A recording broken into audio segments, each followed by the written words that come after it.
अस्सलाम वालेकुम दोस्तों, मैं हूं खालिद रज़ा और आप देख रहे हैं रज़ा इलेक्ट्रॉनिक्स यूट्यूब चैनल। दोस्तों यहां पे हमारे पास सुपर एशिया का 220 पर चलने वाला एसी रूम कूलर है और इसमें ये मसला आया है कि ये कूलिंग नहीं कर रहा है, यानी इसका फ़ैन तो चल रहा है लेकिन ये ठंडी हवाएं हमें नहीं दे रहा है। तो आज की इस वीडियो में हम रूम कूलर के कूलिंग ना करने के फॉल्ट को चेक करने और इसे दुरुस्त करने के तरीका पर डिस्कस करेंगे। तो चलिए बिना देर किए काम शुरू करते हैं। दोस्तों इस रूम कूलर के फॉल्ट को चेक करने के लिए सबसे पहले हमें इसे खोलना पड़ेगा। तो यहाँ पे जैसा कि ये इसका साइड का कवर है,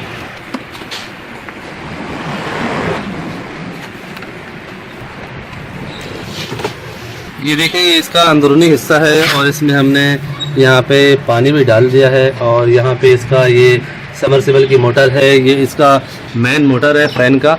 यहाँ पे इसके स्विच वगैरह लगे हुए हैं और इसकी मूविंग की मोटर भी यहाँ पे लगी हुई। तो अब हम इसे स्टार्ट करके चेक करते हैं।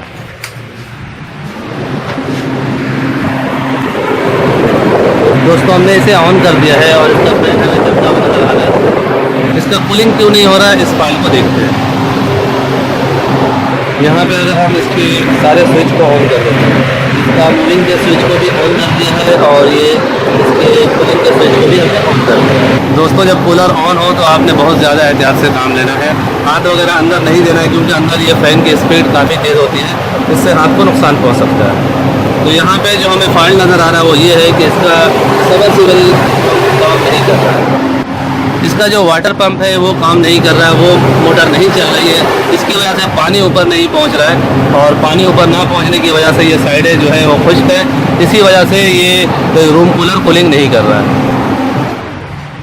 हमने इसे बंद कर दिया है। ये इसका मेन पाइप है, इस पाइप से होते हुए पानी ऊपर की तरफ जाता है और यहाँ पे स्टी की मदद से तीनों साइड पे ये पानी पहुँचता है। तो हम इस पाइप को बाहर की तरफ निकाल देते हैं। ये देखें यहाँ से हमने पाइप को बाहर निकाल दिया है और अब हम दोबारा से इसे चला के देखते हैं कि हमारा ये मोटर ऑन है या नहीं है। ये देखें फैन ऑन हो चुका है और यहाँ पे हम देख रहे हैं हमारा ये मोटर जो है पंपिंग नहीं कर रही है। दोस्तों हमें करना ये है कि इस मोटर को रिप्लेस कर देना है। यहाँ पे मोटर हमें थोड़ा मुख्तलिफ टाइप का मोटर नज़र आ रहा है। मार्केट में आमतौर पे इस तरह के मोटर हमें मिलते हैं। ये मोटर हमें देखने में थोड़ा इसका शेप जो है वो मुख्तलिफ नज़र आ रहा है और यहाँ पे अगर हम इसे खोलने जाएंगे तो नीचे हाथ पहुँचने का थोड़ा इशू होता है, तो इसे निकालने में हमें थोड़ी सी परेशानी होगी।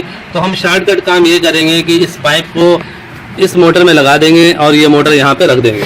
इस तरह से हमारा काम आसानी से हो जाएगा। दोस्तों ये 220 वोल्ट पे चलने वाला सबमर्सिबल पंप है और इसे आमतौर पे रूम कूलर वगैरह में इस्तेमाल किया जाता है। तो ये कहीं पर भी जाके ये इस तरह से चिपक सकता है। तो हम इसे यहाँ पे इस तरह से लगा देंगे। कहीं पर भी हम मुनासिब जगह देख के इसे इस तरह से लगा देंगे। ये देखें यहाँ पे हमने इसको फिट कर दिया है और ये चिपक चुका है। हम चाहे तो इसे आगे भी कर सकते हैं। आगे वाले हिस्से पे हम इसे फिट करते हैं और इस पाइप को हम यहाँ पे इस तरह से लगा देंगे। देखें ये पाइप थोड़ा सा छोटा हो रहा है, मज़ीद मोटर को थोड़ा सा आगे की तरफ करना है।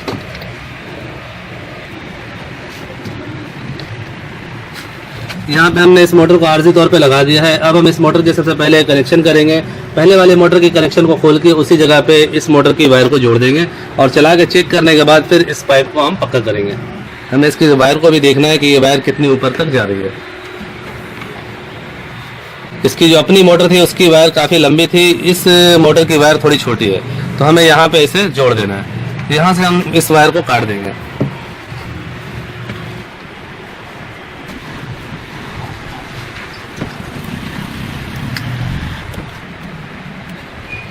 दोस्तों अब हम इसे चला के दोबारा से चेक कर रहे हैं और यहाँ पे जैसा कि हमने दूसरा सबमर्सिबल पंप का मोटर लगा दिया है और यहाँ पे आप देखिए ये मोटर जो है ये पानी फेंक रही है।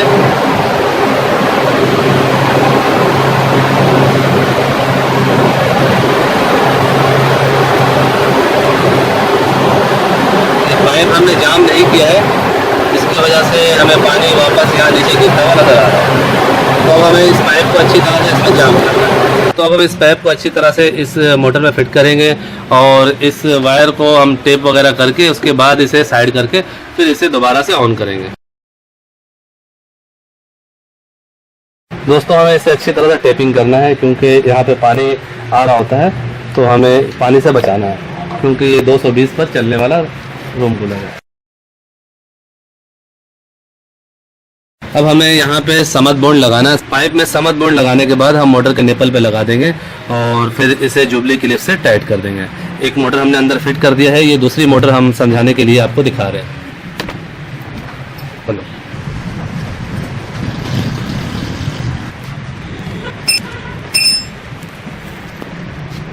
ये हमने यहाँ पे लगा दिया है। अब हमें बस जुबली क्लिप के स्क्रू को टाइट करने हैं और उसके बाद इसे चला के चेक करेंगे।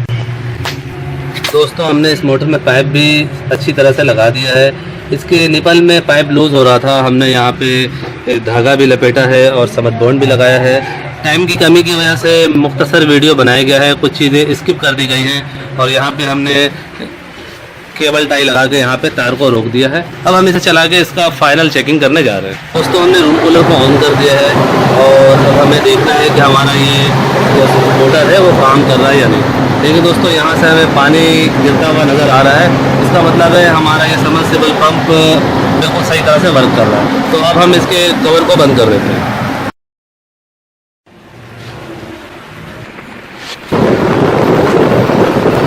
दोस्तों, यहाँ पे हमें इसके साइडों से पानी गिरता हुआ नज़र आ रहा है। यहाँ पे भी हमें पानी देखने को मिल रहा है। इसका मतलब ये हुआ दोस्तों कि हमारा ये रूम कूलर का समरसिबल का मोटर ख़राब था, जिसे हमने चेंज कर दिया। अब ये रूम कूलर मुकम्मल तौर पे सही हो चुका है। सो फाइनली दोस्तों, मेरी आज की ये वीडियो यहीं तक थी। ये वीडियो आपको कैसा लगा नीचे कमेंट सेक्शन में ज़रूर बताइएगा। वीडियो को लाइक भी कर दीजिएगा, दोस्तों को भी शेयर कीजिएगा। चैनल में नए हैं तो चैनल को सब्सक्राइब करके बेल आइकन भी ज़रूर दबा दीजिएगा। अपनों और अपने प्यारों का बहुत सा ख्याल रखिएगा, दुआ में याद रखिएगा। मिलते हैं नेक्स्ट वीडियो में। अल्लाह हाफिज़।